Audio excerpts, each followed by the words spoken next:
Welcome, ladies and gentlemen, to another episode of The Mentality of a Champion. And I have my wife here with me today. Hey guys. Hi. Having this discussion. I actually feel really good. It's weird because, as you can see, it's like wet in the looking outside. But usually on these type of days, I'm kind of like, oh, I want to stay in the house. But today I just feel like really joyful. Good. So we are on the podcast. This is my 7th week, I believe, doing this. Yeah. And I gotta big up myself because you feel me. I've been consistent, posting every day, and yeah. Good job. I've been posting every day. I've been consistent. I've been trying my hardest to make sure that I'm stepping into this new phase of my life, and not going back. Like discipline and consistency was a difficult thing for me, because I didn't always know how to handle the boomerangs. But I'm not gonna jump right in yet, So we are having a discussion today. Today's topic, and I'm not for sure how many guests I'll have on this, but the Lord said, have your wife on there. And then I told her, and she was like, it's funny because he told me the same thing. So today's topic, we are talking about discipline, which is probably why he had me have you come on here, So let's just start from the beginning. So when I first said that, you was gonna be on the podcast, you was excited, and then I told you what the topic was. Why do you think, we're not God, but why do you think that he would have you on this podcast, at this particular point in your life? Dude, let me just say, first of all, when you told me that it was going to be discipline, I literally, you remember like on the old cartoons when the teacher would be at the chalkboard, like, I literally heard like, because discipline is a word that I'm learning, period. But I'm also learning to like, if that makes sense. So I'm learning to like discipline because I didn't in the past. I'm not there yet, but so you probably would say you at like a beginner's stage of discipline. Yeah. Yep. Absolutely. Yeah. So what, I know for me, like, I've always seemed disciplined, but the funny thing is that I've really learned discipline in the past 8 months, 6, 7 months, and it was inching, like it started with me and Pastor going to the gym in April, and I started, the weight loss journey, and, just over again, because what was it, the 4th, 5th time I probably started in my life, but I'm a person who I never really knew how to handle the setbacks. So I'll ask, our audience that, like, when it comes to you being disciplined, does the boomerangs set you back? Because if so, congratulations, you don't have discipline.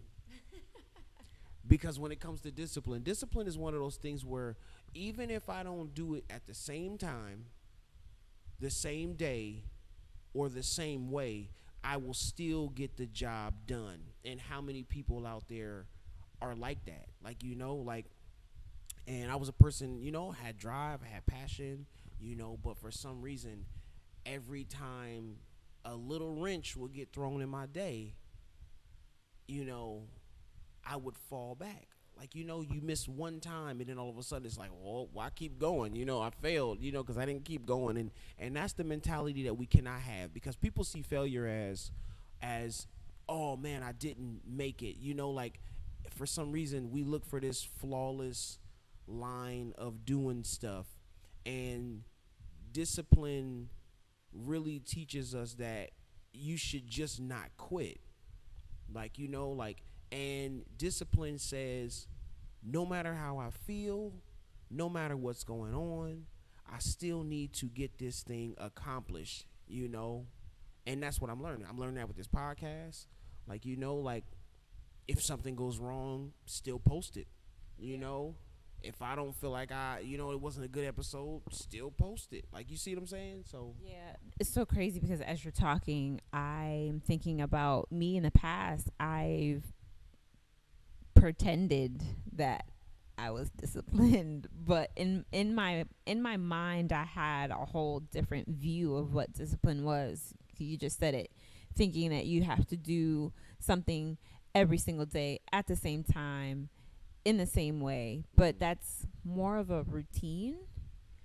yeah, And when something gets thrown into that routine, it's kind of like, oh my gosh, the world is over. How am I going to get this done? And for me, that I would literally, well, not like physically out loud have some like meltdown, but in my head, I'm like, dude, what am I about to do? And I would just be like, okay, well, I'll just leave it for tomorrow. I'll mm-hmm. just procrastinate and do it for tomorrow, and it'll Yeah, get done. But in the eyes of people, I was getting my stuff because I would, put it off till tomorrow and actually get it done. But that's not discipline. That's mm-hmm. not being integral in doing what you said you were going to do when you were going to do it. You know what I'm learning? Discipline is when it is when it's a part of your day. You know, like, or I wouldn't necessarily a part of your day. Let's say when it's a part of your week. Like, like every week there's things that I know that I don't care what happens this week, I'm going to do. I'm going to read my word. I'm going to pray. I'm going to go to the gym. I'm going to go to work. I'm going to go to church. I'm going to spend time with my family. Like, those are things that I'm never not going to do. Yeah, it's a given. It's a given. You see what I'm Yeah. saying? And I'm learning that's what discipline is. Discipline is like, no matter what happens, this is part of my day, so I have to work it in. Like, and discipline, and it's necessary for success. There's no success that didn't come without discipline and consistency. Because one of the parts of discipline that right now we just talked about it a little bit right before we started. We're living in a culture where everybody wants to have fun, and the absence of fun, makes people feel like they're not included. Like, oh, my life isn't as good. But you have to be disciplined some part of your life so you can enjoy the part of your life. Because put it like this, it's either going to be now or later. Either you can enjoy every day up until you're 40, and then you got kids. Next thing you know, you looking like, oh my goodness, what am I going to leave my kids? I don't have any savings.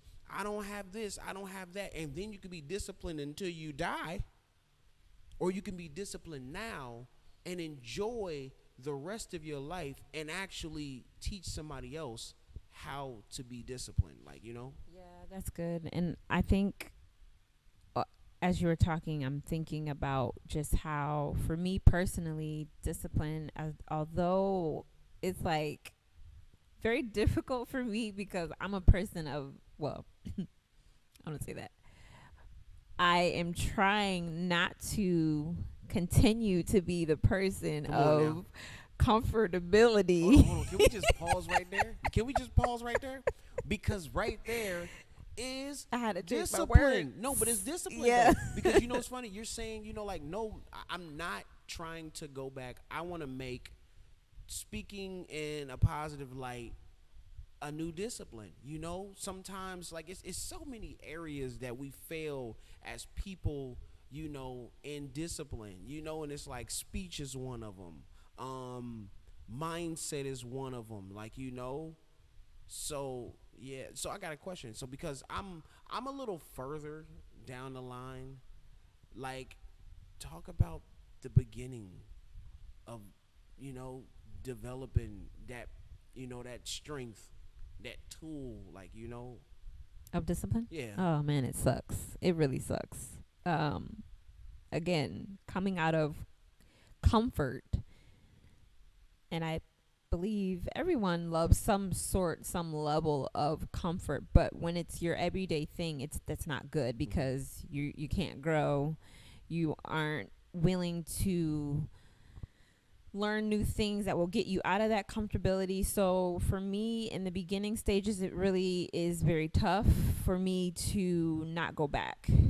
It's very easy for you to go back, but it's going to be harder for you to come back out. And but discipline is helping me to, because it's killing procrastination, it's killing comfortability, it's killing fears that I am trying to, come out of.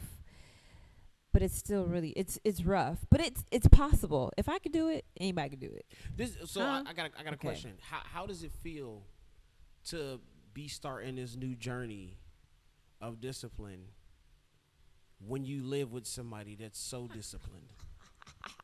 So like, because like, like I'm hoping that this will help somebody, because the thing is, the Lord places everybody together to be strengthened by each other. Like, you see what I'm saying? Like, so what you got, I don't have. Like, when we got together in the beginning, you had all the patience, and I had none. I was angry a lot, and you were just so peaceful and just like, okay. Like, so help me more to understand the difficulties of developing this new lifestyle. Like, and because I've been so far removed. Like, me, I haven't, just like I said, I haven't been disciplined my whole life, but I've always been driven and passionate, and it created a frustration in me. Like, because I knew I was not that person. I knew I was not lazy. I knew I wasn't, like, you see what I'm saying? But I just could not figure out how, like, what I needed to tweak. You see what I'm saying? To end up, to build that discipline that I know I have. Because it shows throughout the weeks. But then one wrong thing happens, and and when I look back on it, it was a mindset. It definitely was a mindset, because I seen not routinely doing something as failure, and I had a bad relationship with failure. I never forget when I was when I was in college. I never was that smart, back in the day. Now I'm learning that I've always been smart. I just had to figure out how I learned. Like, so I had this test coming up, and, if any of my friends see this, they gonna laugh, because I remember this. Like, they was all going out to the club, everybody's preparing, getting ready, and I wasn't in Christ, and I just was like, I just told myself, you know what, let me turn over a new leaf. I'm gonna skip the club. I'm gonna skip this party that we all about to go to, and I'm gonna stay home and study. Missed the party, stay home, studied, and got a D. I was so mad, because I'm like, what in the world? Like, like, so I just so my mindset after that was, well, what's the point of studying? Like, like, in order to have that push past mindset, you have to change your mentality and have a better relationship with failure. We all need a better relationship with failure. So talk about it. Wait, what's your question? Yeah, you know what I'm saying? Like, talk about, like, like how it is to live with somebody. Oh, yes. Okay, yes. You brought me back. Okay. So it kind of coincides with what you said earlier about when we first met, and I had like all the patience in the world, but you were like the total opposite. So for me, being in a marriage with you, with all the almost all the discipline, and me not so much. How can I explain this clearly? Right now, I see it as an amazing example that I want, that's a goal that I want to reach. In the beginning, I was like, no, I want to stay here where I am. Like, I get you want me to be disciplined and all this stuff, but you can keep that. But I think as time has progressed, the patience that I exuded when we were first together is now part of you, because I was patient enough for you to learn the patience that you needed in this season now. And so I think vice versa, you using that patience for me to then acquire the discipline that you exemplify now, is like it's helping me to get there. Does that make sense? Yeah. So, like the patience in me helped you to get to the patience where you want it to be. So I got a question. If because there's a lot of people that's gonna watch this, and of course they gonna be, like I'm farther removed from not having discipline. You know, it's kind of like, you watch a workout video and they got a six pack and they make it through the whole video, and it's like I kind of need somebody That look like me. motivating me. In a sense, sometimes I rather have somebody that looks like me, like, come on, man, let's do it. And I'm like, well, you know what? You fat, so you up doing it. I should be able to do it. Like, you see what I'm saying? Like, Not so you fat. it's hard. It's kind of hard listening to somebody sometimes. Number one, a lot of people that worked out have never been fat. And usual, like the people that are super driven have always been driven. So now that you stepping into this new place where it's like, I'm coming home now and the house is like clean consistently now. Now you're saying let's get this done no matter how tired you are. You still making Josh bottle before you go to bed, and stuff like that. And so it's like you're closer to where a lot of people that don't have that discipline are. So talk about the transformation. Talk about like how hard it was to start and what helped you start. So honestly, what helped me to start is I had to talk to myself, like literally talk to myself, like, okay, Kelly, your husband is requesting, or you've had conversations about different things, and if you want to, we all want to make sure that our husbands, our spouses are happy, or we're being the helpmate that they need in whatever season. So I'm like, you have to pretty much, you got to do this, like whether you like it or not. In the beginning, you're kicking, screaming, crying, complaining, you got to do it. And so that, plus I know we've had several conversations about perspective changes and mindset changes, and I really had to like self-reflect and think about the mindsets that I had, think about the perspectives that I have. Like, am I being selfish because I don't want to be disciplined in this area? Like, and I really had to like sit and think, and I'm like, I have to change. I can't just because I'm in a marriage, I have kids, like I can't just think about myself anymore. So I think the conversations that we've had, the encouraging words that you've given when it comes to changing your mindset on things, and not just between us, but just life in general. And I took that, and it's helped me to move to where I am now. I got a question. I got a good question. Okay. I want you to speak, just talk about, because you said something. You said the encouraging words, and I know firsthand because I'm your husband. To you, the words have not always felt encouraging. And it's mad people right now who don't have the motivation, and people come with that motivation, but because of the mindset, they don't receive it. They like, you too hard on me, and you too, and let's make it, I'm not beating you over the head, but we have these conversations where, it's like an accountability type of thing, Yeah. and people don't like it. So honestly, I had to remind myself that you aren't perfect, but also you are a person who is very transparent. And so when you make mistakes, you're like a whole open book. And so for me, I look at that and I say, wow, like he's just like me. He's flawed. We're all human. Like you don't portray to be this person who is super perfect, who knows everything, who doesn't need to learn anything new. Like you don't that's not who you are. And so what I had to do was take that, look at that, and be like, okay, he really just wants what's best for me. And I know that when you do speak, when you do give encouraging words, because you're passionate about what you're saying, because you have a lot of knowledge about what you're saying, you want that other person to have this wealth of knowledge that you have in this certain area that you're talking to them about.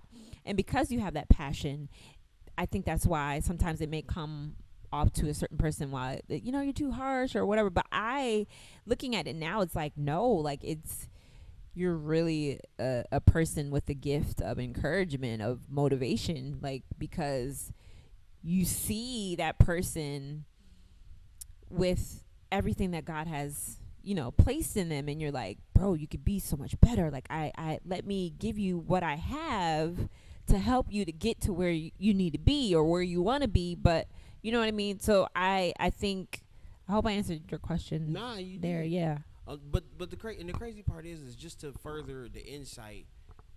I know, you know, your desires and my desires. My desires, of course, you know, is being an entrepreneur, like, you know, building business, like, you know, success. Like, that's my desires, like, you know, and your desires are different. You know, your desires is, you know, family, and, you know, like this house that you get to decorate, and, like, you know, this you know, taking family trips, and, you know, that's your desire.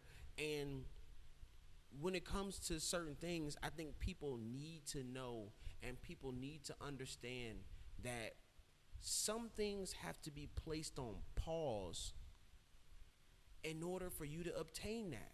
Like, you know, like I spent a lot of my life dreaming. I spent a lot of my life dreaming about what I wanted instead of going and failing, because I had a bad relationship with failure. Like, you know, Mark took me under his wing and, you know, and taught me comedy. Like, you know, but I would do everything behind the scenes. But when it came to implementing, I was too afraid to go forward, because I'm like, I know I'm funny, but what if I go up there and don't be funny, and then I'm not gonna want to do it no more. You know, it's that wrong relationship with failure that causes people, you know, and discipline produces the results that you want. Like, you know, and that's what people, you know, need to understand and need to know more of, because once I became disciplined, once I said, you know what, I'm gonna go to coffee shop every day and write jokes. I remember used to go to work, and I would get up, go to the gym, and the funny thing is that's how the Lord started teaching me discipline, you know, because of my health. Like, I had high blood pressure at the time, and even though I was super skinny, like, you know, it was the stress, it was everything else that was going on in life. So I was like, you know what, I need to start going to the gym consistently. And it was my my concern for my health, which built my first discipline. So I had to.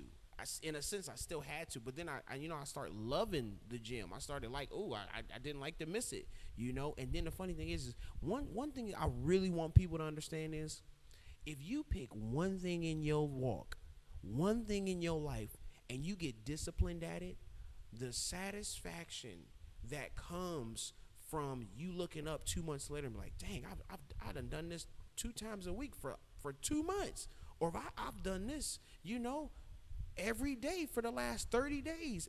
It builds something in you that say, you know what? If I can do that, I can apply that to this area too. And because that's what I did. You know, I used to build disciplines like, you know, I'm just wake up in the morning early. I wake up early, like, and you start doing it frequently. Now it's something that you kind of hold in high regard. Like, you know what? I built a discipline on my way to work. I read a book on the train. You know, now I ain't gonna say something inside of me. Don't be like, you know what? Look at all y'all on your phone. I'm reading the book. Like, you know, because I had to stop. I was like, dang, look at me trying to feel better because I'm out here reading.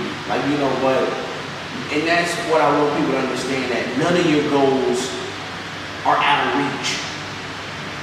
Nothing that you want to do in life is out of reach. It is literally just a matter of disciplining yourself to do it and not caring about the immediate results. Once you don't care about starting, then you'll begin to develop a discipline because people's fear of starting is the hardest part because they want it to look a certain way, they want it to feel like this, they want to make sure they do everything right the first time, and that's not it most of the time. Majority of the time it's like just getting it out the way, you know, and that's why I believe the first time doing anything is so necessary because the first time you do it, and almost always you're going to fail. Yeah, and I think if you go, like, if you prepare your mind that I'm going to fail, like, something is not going to go the way I planned it to go, how I have this whole blueprint. If we go in with that mindset, it was so much easier to start. That's crazy. So much easier to start. That's a gem. That is a gem, you know, because that's not a give up mindset. That's I'm preparing myself to have something to work on when I get finished, you know, because there's failures in a lot of things, but the overall is a success because you did it. Like, you know, my first public speaking, you know, prepare to, you know, maybe stutter on a word or something like that. That way, when it happens, you won't feel so bad about it, about it happening. Like, you know, so. Yeah, and I think you said something in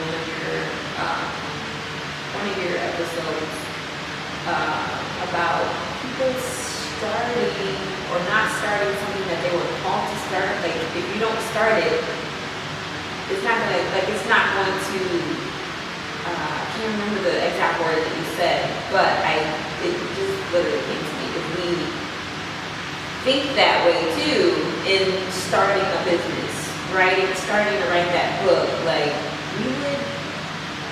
we would be further along than where we are now, or than, you know, instead of just dreaming about the business, and like, oh, I don't know, I'm scared because this person is doing. But if we go in with the mindset, okay, this is not going to be perfect, but I'm starting to do it because I know what the Lord has put into me, or I know my talents, I know my gifts in this area, and I know that this is going to help people around the world, this is going to change and transform lives or whatever. I think, you know, further along. Let me say something that's going to sting. I got to look at the camera when I say this to people. Think about the thing that you didn't start. And how better and further you would have been if you started last year when you said you was.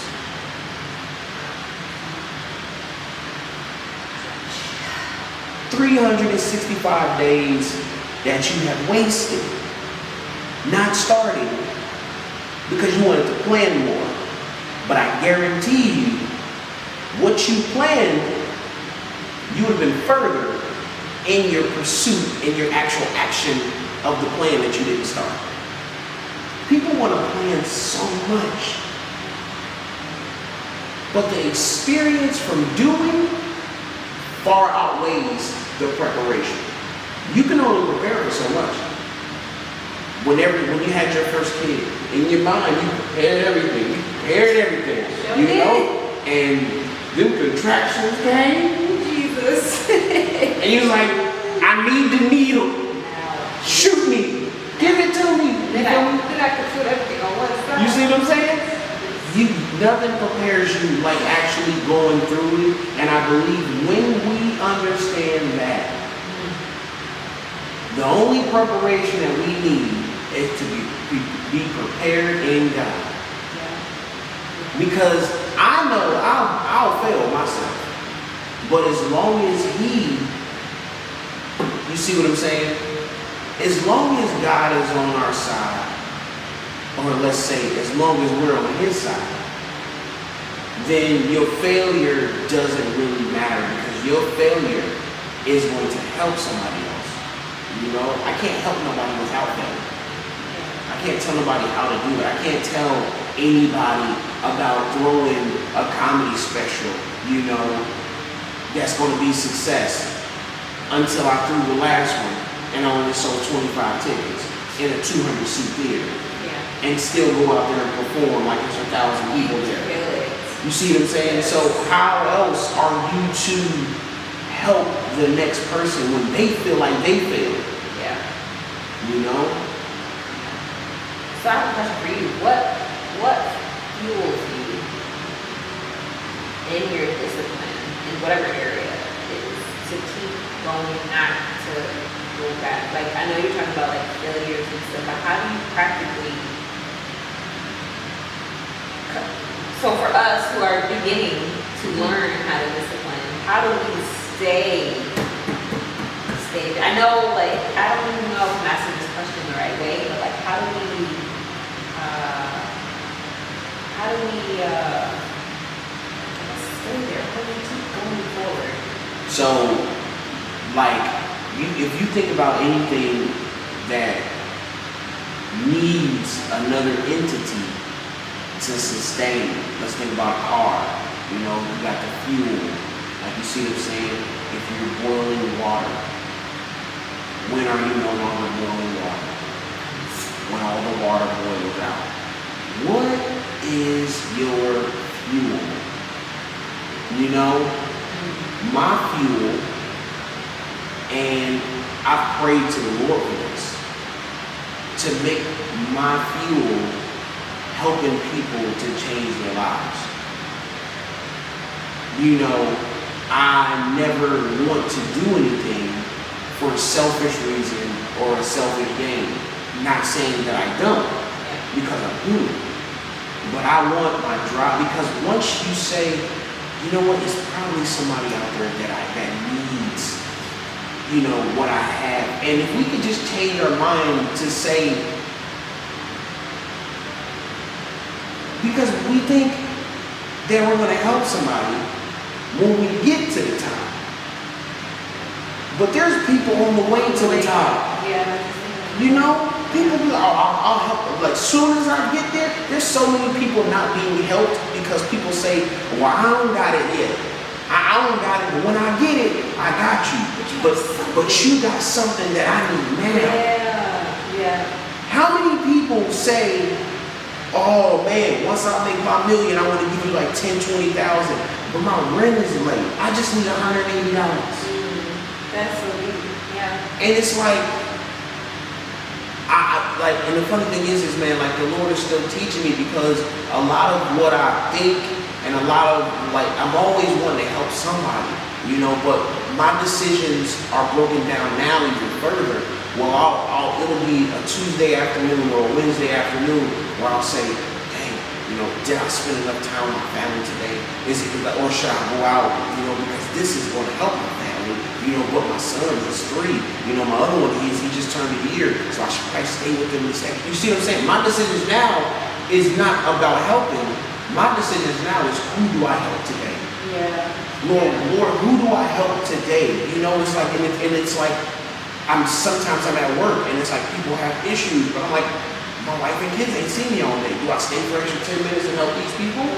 You know, or do I go home to my wife and them? But I mean, I'm going home to them anyway. And these people go home to nobody. So it's like, but Lord, what is your will? Like, I was talking to my boy Marv yesterday, and he gave me some of the most, like, humbling, like he gave me some encouragement that he didn't even know was encouragement. And he was like, man, you know, one thing about you, man, is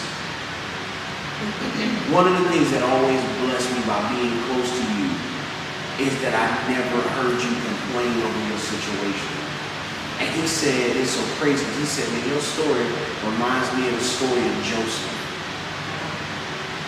That all this stuff had to happen to him so he can go forward, so he can save his family. He said, and I've seen you, like Marv, helping me drop off the speakers from our monthly show in the church, not knowing that I wasn't leaving because we was living in the church at the time. Oh, we sure was. Yeah.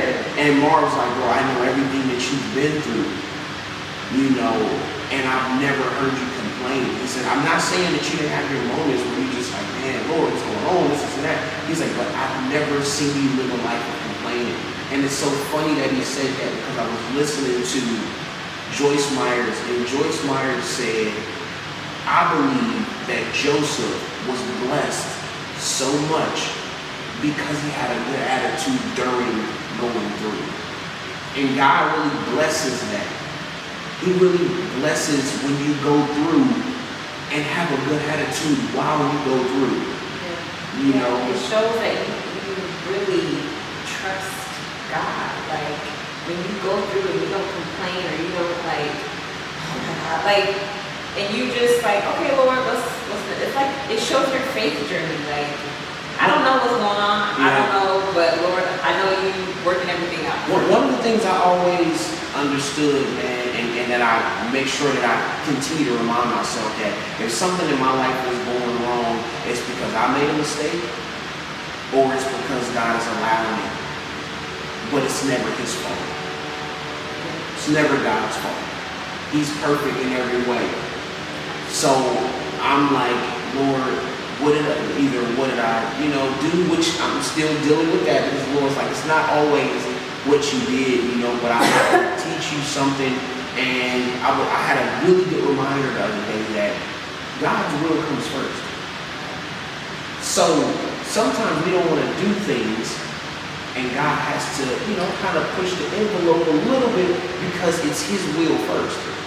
And if I need somebody to talk to this person, and I decided to send you to talk to that person, I know you want to do this, but I need you to go this way. And sometimes we don't understand that, And what I was telling Mark, just to wrap up the story, and what he was saying was, I never seen you complain. And I said, that's why, because one of the things that I would encourage everybody, who's watching this, who ain't even watching this, tell somebody when you watch this that there's no safer place to be in the world than the will of God. And if the will of God is for you to live in a church for 6 months, you're safe there. Might not feel like it, but you're safe there. And all I ever want to be is in God's will. Because if I'm in his will, I'm in his purpose, and I'm walking with him, We can't do nothing apart from him, We can try to figure it out all we want to, but it's not happening, But just keeping that discipline, Lord, if I'm where you want me to be, then I'm fine. Because that's a discipline.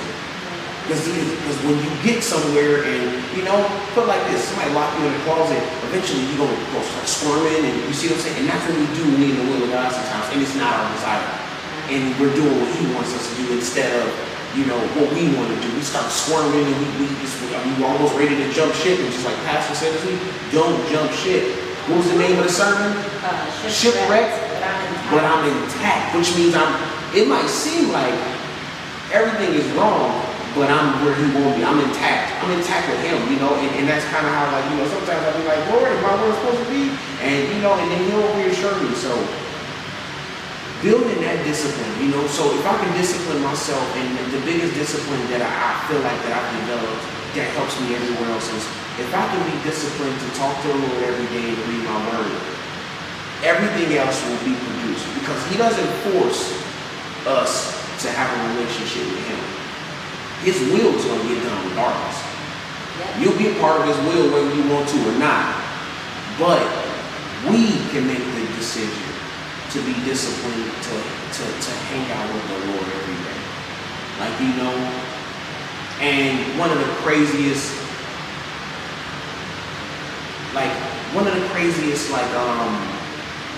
thoughts, that I had, I don't know if it was me or I talked about this with somebody, but imagine, people think like, oh God, one of the craziest things that I've ever talked about with somebody was, people see the Lord such in a wrong light a lot of times. And they see him as somebody who's being a taskmaster, or somebody who just he's, you see his way or no way, you see what I'm saying? But when the Lord wakes you up in the morning, or the Lord asks you to come read the Bible or something like that, we always think it's because we got to do something. But I would encourage people to change their perspective this way. Change your perspective from God wants me to do this to God, tap you on the shoulder and say, yo, I want to spend some time with you. Once you think about it like that, it almost, you feel bad. It's like, dang, imagine anybody in your life right now that you really love and care about comes to you and say, oh, I ain't seen you in a while. And you be like, oh, what you want? And they're like, I just want to spend time with you. You know how bad I feel if my son came to me and said, Dang, I just want to spend time with you. You probably And cry. I would cry, you know. But so my biggest pat myself on the back moment is being disciplined in the word and trying to be consistent reading and talking to the Lord. Now it's His doing. Because the Bible tells us we can't come unless He draws. That means if you go read your word, it's because the Lord drew you to read the word. We can do no good apart from Him. So when He draws us to His word, that's Him. That's Him. Yeah. But we've been here long enough, and I went over because I usually only do 30 minutes. So I like to end with prayer, like I always do. That we can pray and just come into agreement for anybody watching this that they will build the discipline that they need, to be successful and victorious in this life, whether it's consistency and discipline in reading the word, whether it's getting up early, whatever it is, let's come to agreement. And let's pray for the people as well as ourselves that we will stay disciplined. So, Father, in the name of Jesus, Lord, we just thank you, Father, we praise you, God, for this talk. Lord, I thank you, Father, for this fellowship, Lord, for being here. God, we just thank you and praise you, Lord, for the people that are watching this. God, we ask, Lord, that you would increase them in their discipline. Father, your word and your power knows no bounds. It goes through cameras. It goes through time, Father, and it hits where it needs to hit. Father, I ask, Lord, that the people watching this, Father, that they will develop a discipline in whatever area, Father, that they're struggling in right now. And God, I just thank you, Father, because you can do it. Father, you can do anything, Father, but fail. So, Father, I thank you and I praise you, Lord, that whoever's watching this right now, Father, that they would succeed in every area that they have not been disciplined in, God. And I thank you, Lord, that you are encouraging their hearts right now. Father, and I just thank you and I just praise you. In Jesus' name we pray. Amen. And I just heard the Lord say, whatever you're dealing with in your life, whatever discipline that you are struggling in, write it on a piece of paper, pray over that area, ball it up and throw it away.